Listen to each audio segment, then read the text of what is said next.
अपने सामर्थ्य और अपने क्षमता के अनुरूप बच्चों को विद्या का दान दिया, उनकी जिंदगी भी कुछ बेहतर की जाए। अनिश्चितता के भंवर में वो लगातार लटके ना रहें। और इसलिए अभी अलग अलग पीरियड के अनुसार आपको मानदेय देने की व्यवस्था है। अब ये पीरियड के हिसाब से नहीं होगी, अब महीने के हिसाब से मानदेय की व्यवस्था होगी। और मानदेय भी जो हम तय कर रहे हैं, वर्तमान जो होता है अतिथि शिक्षक वर्ग 1 9,000, इसके स्थान पे 18,000 रुपया दिया जाएगा।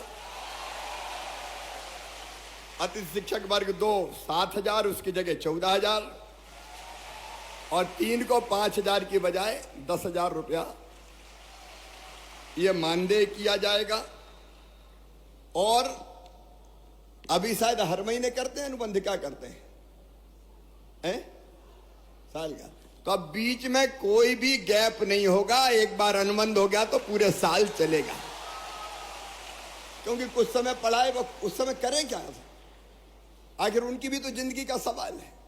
और इसलिए एक बार अनुबंध का मतलब साल भर उनकी सेवाएं चलेंगी। लेकिन इसके साथ साथ अब इस अनिश्चितता के भंवर से निकालने की भी एक परमानेंट कोई योजना बनानी पड़ेगी। और इसलिए हम एक शिक्षकों की भर्ती में अभी तक अतिथि शिक्षकों को केवल 25% का आरक्षण था, अब 50% बढ़ा के किया जाएगा। क्योंकि जो पढ़ा रहे हैं, जो अनुभवी है, वर्षों का व्यवहारिक ज्ञान जिनको है, अगर वो भर्ती होंगे तो मैं समझता हूं कि वो बेहतर ढंग से बच्चों को पढ़ा सकेंगे, बेहतर ढंग से बच्चों को पढ़ा सकेंगे। और ये व्यवस्था अगली भर्ती से ही जैसे होती है तत्काल हम लागू करने का काम करेंगे। और अतिथि शिक्षकों को उच्च शिक्षा विभाग के अनुसार प्रतिवर्ष 4 और अधिकतम 20 अंक बोनस के रूप में ये प्रदान किए जाएंगे, ताकि अधिकतम उनका चयन हो सके, उनका सिलेक्शन हो सके। आप पढ़ाने का काम कर रहे हैं, लेकिन पूरे मान और सम्मान के साथ पढ़ाएं। एक मैं ये भी तय कर दूंगा कि जैसे नियमित पढ़ाने वालों को वेतन मिलता है, अब चूंकि वेतन तय हो गया है, मानदेय तय हो गया है, इसलिए निश्चित महीने की 1 तारीख, 1 या 2 3 4 जो भी होती है, उसमें सबको मानदेय मिल जाए, भटकना ना पड़े, परेशान ना होना पड़े, ताकि इनके घर की गाड़ी भी चल सके, परिवार को भी ये ढंग से देखने का काम कर सके। और एक मैं गुरुजियों की तरह एक योजना बनाऊंगा कि जिसमें पात्रता परीक्षा लेके भी हम अतिथि शिक्षकों को नियमित करने की दिशा में आगे बढ़ सकें। जब गुरुजी के लिए किया है तो उनके लिए भी हम सोच सकते हैं।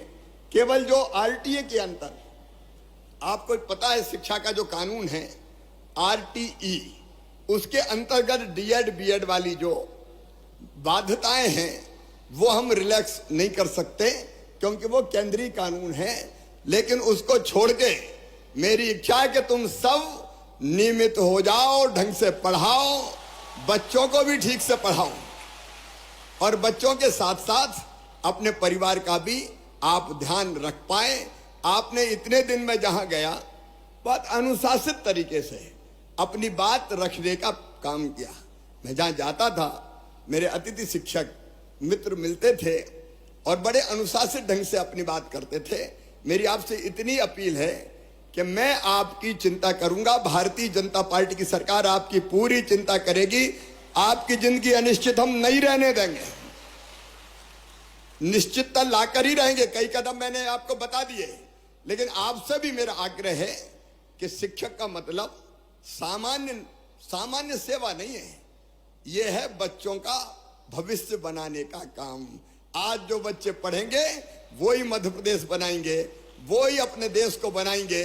तो मेरी अपील है कि बेहतर से बेहतर पढ़ाई, बेहतर से बेहतर शिक्षा, और उसके लिए अगर हम अपने आप हमको ट्रेनिंग प्राप्त करनी हो, हमको कई चीजें सीखनी हो, तो आप उसकी भी भरसक कोशिश करना कि आप अपने आप को कैसे और ज्यादा सक्षम बना सकते हैं।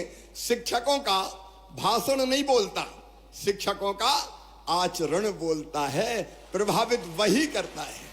और इसलिए आपका आचरण बोले।